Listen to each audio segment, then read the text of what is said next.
সকালে বাসন মাজছিলাম, হঠাৎ করে ননদ এসে আমাকে চুলের মুঠি ধরে উঠিয়ে গালে থাপ্পড় মারলো। হারামজাদি, তোর রূপের খুব গরম তাই না? এই রূপ দেখেই সব পুরুষের মাথা খাস। আজ তোর এই রূপই আমি নষ্ট করে দিব। মা, খুন্তি পরিয়ে নিয়ে আসো তো, আজকে সব তেজ তোর বের করে দিব। আমি ব্যথায় চিৎকার করে উঠলাম। কি হয়েছে আপা? আমি কি করেছি? ছাড়ুন, আমার ব্যথা লাগছে। আম্মা, আমাকে বাঁচান। ননদ আরো ঝাঁঝালো কণ্ঠে বলে উঠলো, কেউ বাঁচাবে না তোকে, খুব শিখে গেছিস ছলা কলা। এই রূপ দেখিয়ে জাদু করেছিস আমার জামাইকে, যে আমার জামাই সবসময় তোর পক্ষে কথা বলে। আজ তো তোর এই রূপ বের করবই, আর ভাইয়াকেও কল দিয়ে সব জানাবো। ড্রয়িং রুম থেকে আমার ননদের স্বামী বলে উঠলো, সি নাজমা, আমি তো তোমাকে ভালোর জন্যই বলেছিলাম। মেয়েটার স্বামী বিদেশে থাকে, বাবা মা নেই, সবাই তো একটু ভালো ব্যবহার করতে পারো ওর সাথে, তার জন্য মেয়েটার সাথে তুমি এইরকম ব্যবহার করছো।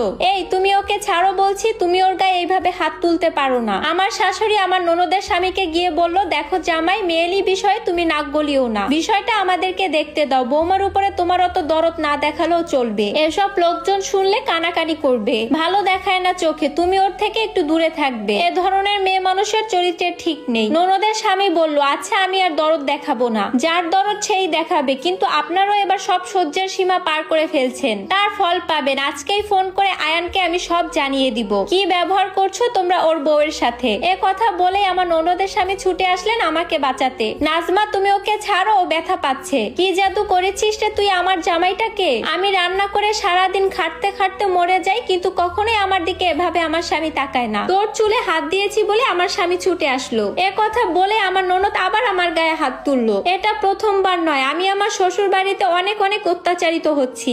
আমার স্বামী বিদেশে গেছে আজ 2 বছর, তারপর থেকে আমার কপালে সুখ মুছে গেছে। আজ আমার স্বামীর কথা খুব মনে পড়ছে। লোকটা বলেছিল বিদেশ থেকে আমার জন্য একটা মোবাইল পাঠাবে, কিন্তু তার মোবাইল পাঠাতে এতটাই দেরি হচ্ছে যে আমার দুঃখগুলো তাকে এখনো জানাতে পারছি না। আমার ননদের স্বামী আমার ননদকে রুমে নিয়ে গিয়ে বললেন, তুলি, আজকে সবকিছু তুমি রেডি করো, তুমি সব জামা কাপড় তাড়াতাড়ি রেডি করো। কিন্তু আমার ননদ বলল, না আমি যাব না, এখানে আমি বেড়াতে এসেছি, আরো কয়েকদিন থেকে তারপর যাব। আমি রান্নাঘর থেকে সব কথাই শুনতে পাচ্ছিলাম। আমার ননদের স্বামী আরো বলে উঠলো, তুলি, তুমি যেমন ব্যবহার করছো মনে হচ্ছে যে ওর সাথে আমার প্রেমের সম্পর্ক, অথচ সকালবেলা তোমার সাথে আমার সবকিছু ঠিকই ছিল। আমার ননদ তখন বলে উঠলো, সবকিছু তো ঠিকই ছিল, কিন্তু ওকে দেখার পর তোমার মাথায় যে কি উঠলো সেটাই তো বুঝতে পারছি না। ঠিক আছে, এখানে থাকলে যখন অসুবিধা হচ্ছে তুমি এক্ষুনি সবকিছু গুছিয়ে নাও, আমরা চলে যাচ্ছি। আমার শাশুড়ি মা গিয়ে বললেন, আমার মেয়েকে নেওয়ার জন্য এত তাড়াহুড়া করছো কেন? তুমি ওই মেয়েটার কাছ থেকে দূরে থাকলেই তো হলো। আমার তুলি বাড়িতে এসেছে, কয়েকদিন থাক, তারপর যাবে।